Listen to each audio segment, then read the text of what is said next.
I'm here with Sucharita Kodali of Forrester Research at NRF 2020. Thank you for being here, Sucharita. As you come to this show, and this is probably your millionth year of attending this show and covering it, what is it that you're looking for in 2020 at NRF?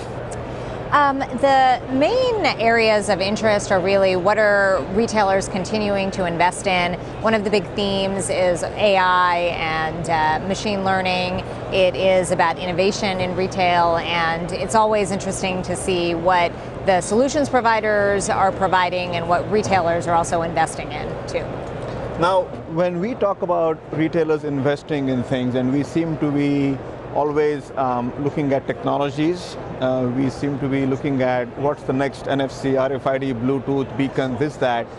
Are you seeing more of the same focus on new tech, high tech, or are you also seeing more of balancing that with, what do customers want, experience, life cycle? Is there a shift in how retailers think about investment?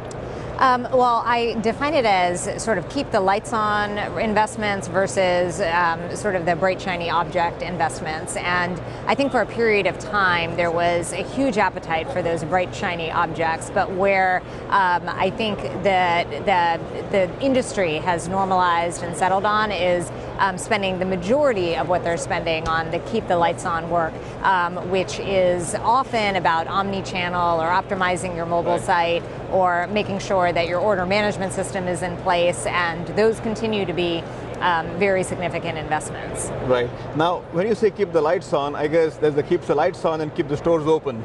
Yes, exactly. So yes. With the... They go together. They go together. So with the stores declining, the number of stores closing, is that a thing? Firstly, let me just ask you with that. I mean, or is that just folklore?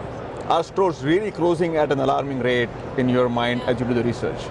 Well, what's happening is that a number of private equity funded retailers are going bankrupt, and the number of those retailers that are closing stores is a number which is larger than in the recent past. So you may have 9,000 or 10,000 stores being led by companies like Payless or Toys R Us. But what is deceptive in those figures is that there are also a number of stores that are opening, and the percent of retailers that are opening stores is actually higher than the percent that are closing.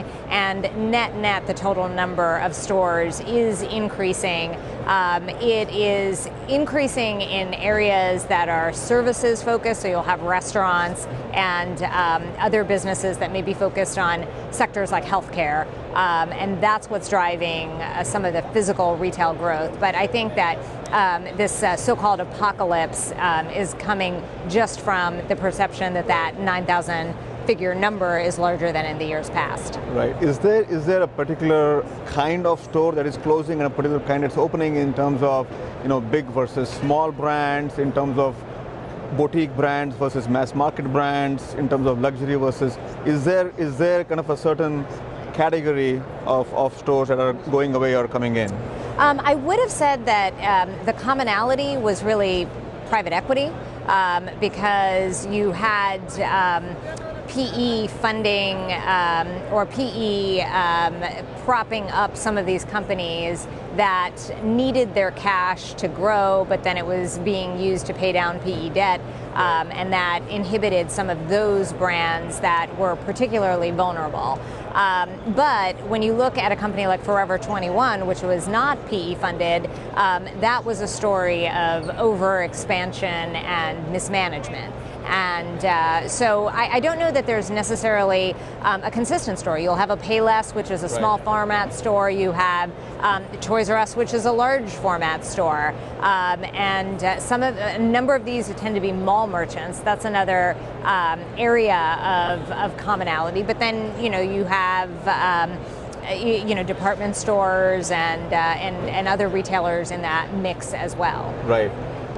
Let's talk a little bit about the intersection of what our audience has primarily cared about, which is fintech. Mm-hmm. And as you know, fintech is a pretty loose term, and we have been trying to expand the definition of fintech logically over the past few years. And we continue to look at retail and commerce as a place where the intersections are just palpable. Is there one or two intersections that stand out today in terms of either technology or a segment, or what would you say is the most obvious intersection or adjacency for fintech folks to care about when it comes to retail? Well, the area that probably attracts the most attention are digital wallets. So it is Apple Pay, Google Pay, some of these digital payment solutions. Outside of that, retailers are investing heavily in loyalty programs, particularly as there's a lot of privacy legislation coming down the pike that affects their ability to attract new customers. So they really have to lean more heavily on existing customers and innovative payment options, ways to provide stored value through loyalty programs. Those become extremely compelling for retailers. Partnerships, business development partnerships that may cross different brands and different non-competing entities, those are of value as well. There is a tremendous amount of interest and concern in loss prevention and fraud. So any type of fintech organization that can help retailers reduce fraud is always a good thing. So those are the areas that I would argue are probably the biggest areas of overlap. Right.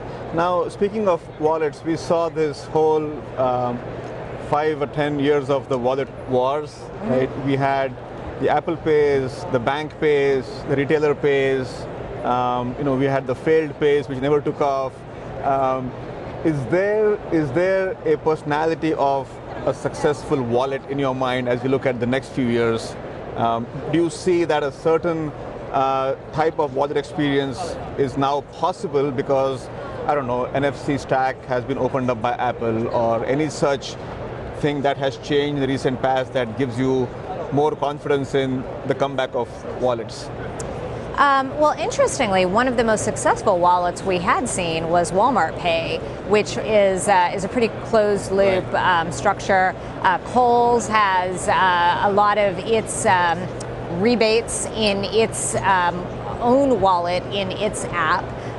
So what is fascinating, I would argue Starbucks has probably one of the most successful digital wallets that's out there. So some of these retailer-only apps are providing some of the most success for the merchants themselves, and also providing value for customers. Right. So I think that's a fascinating observation. What is if I were to give advice to a Visa or a MasterCard or a bank or even Apple, it would really be, how can you provide the value that those guys are providing to their customers?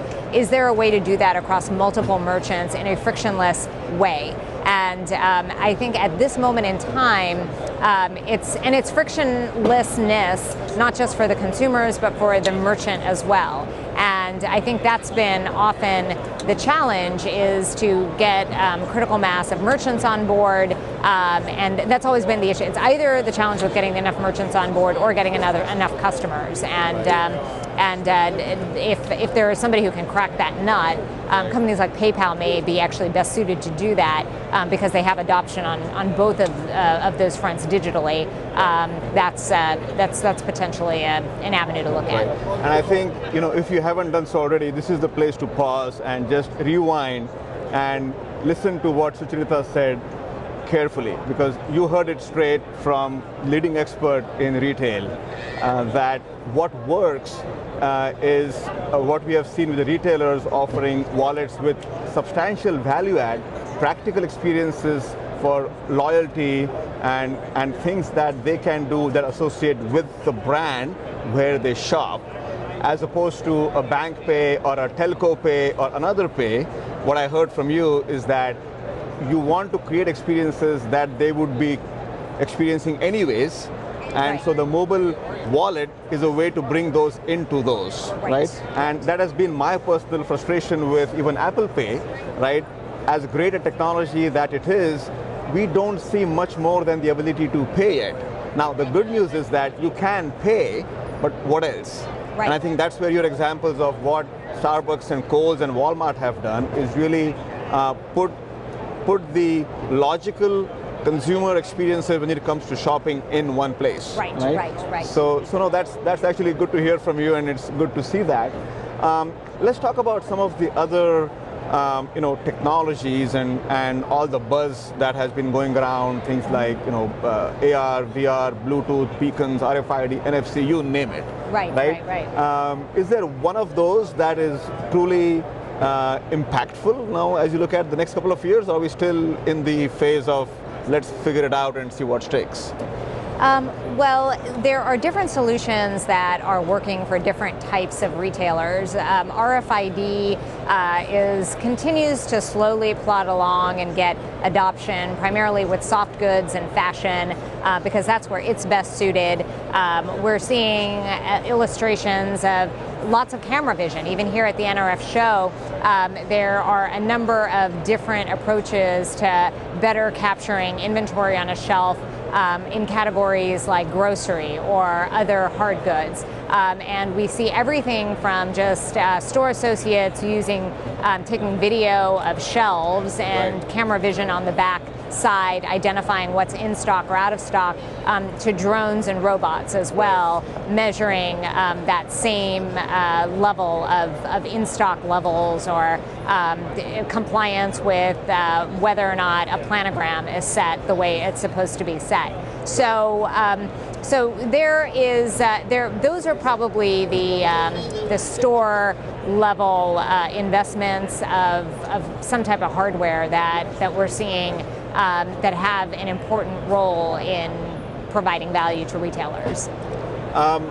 Let's focus the last question on consumers and consumer behavior and demographics. And as we look at, us and the millennials and our kids will be Gen Z, are you seeing something fundamental changing as you look at the consumer journeys of these different demographics? Is there something fundamental that the industry should be aware of or is important coming from the consumer expectation side?